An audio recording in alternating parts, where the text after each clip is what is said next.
ಇನ್ನು ಮುಂದೆ ನಿಮ್ಮ ನೆಚ್ಚಿನ ಧಾರಾವಾಹಿಗಳ ಫುಲ್ ಎಪಿಸೋಡ್ಗಳು ಸನ್ ನೆಕ್ಸ್ಟ್ ಆಪ್ನಲ್ಲಿ ಮಾತ್ರ. ಬರೀ ಮಗುವಿನ ಹುಚ್ಚು ಮಾತೆತ್ತಿದ್ರೆ ನೀನು ಬರೀ ಅದನ್ನ ಬಿಟ್ಟು ಎಲ್ಲೂ ಹೋಗಲ್ಲ. ನನಗಂತೂ ಸಹಿಸಿ ಸಾಕಾಗೋಗಿದೆ. ಕೇಳಿ ಕೇಳಿ ಕಿವಿ ತೂತ್ ಬಿದ್ದೋಗಿದೆ. ಯಾಕೆ ಸೇವಂತಿ ಮಗು ಇಲ್ದೇ ಇರೋರು ಈ ಪ್ರಪಂಚದಲ್ಲಿ ಬದುಕ್ತಿಲ್ವಾ?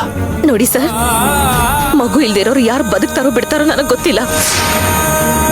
ಮಗು ಇಲ್ಲ ಅಂದ್ರೆ ನಾನ್ ಮಾತ್ರ ಸತ್ತೇ ಹೋಗ್ತೀನಿ. ಸೇವಂತಿ ಓವರ್ ಆಗಿ ಆಡ್ಬೇಡ. ಪ್ರಪಂಚದಲ್ಲಿ ಎಷ್ಟೋ ಜನ ಮಕ್ಕಳಿಲ್ದೇ ಇಲ್ವಾ? ನೀನು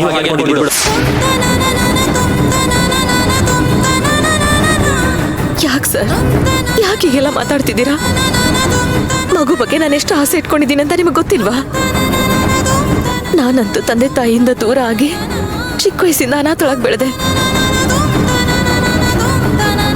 ಅವತ್ತು ನಮ್ಮ ಮಗು ಸಮಾಧಿ ಹತ್ರ ಹೋದಾಗ ನಮ್ಮ ಮಗು ಮತ್ತೆ ನನ್ನ ಹೋಟೆಲ್ ಹುಟ್ಟು ಬರುತ್ತೆ ಅಂತ ಹೂ ಬೀಳ್ಸಿ ನನಗೆ ಪ್ರಾಮಿಸ್ ಮಾಡಿದ್ದು ನೀವೇ ನೋಡಿದ್ರಿ ತಾನೆ? ನಿಮ್ಗದೆಲ್ಲ ನೆನಪಿದೆ ತಾನೆ? ಮತ್ತೆ ಯಾಕೆ ನಿಮ್ಮ ಬಾಯಿಂದ ಇಂಥ ಮಾತುಗಳು ಬರ್ತಾ ಇದೆ?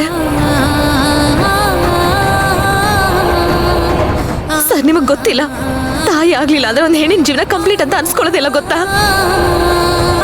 ನಾನಂತೂ ತಾಯಿ ಆಗ್ಬೇಕು ಅಂತ ತೊಳಲಾಡ್ತಾ ಇದ್ದೀನಿ.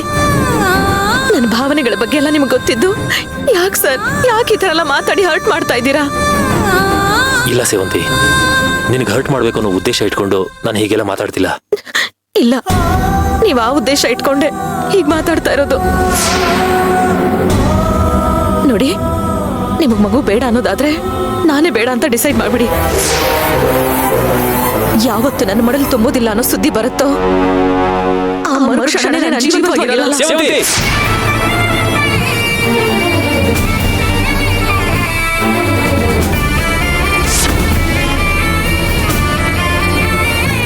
ಹೌದು ಸರ್, ಹೌದು.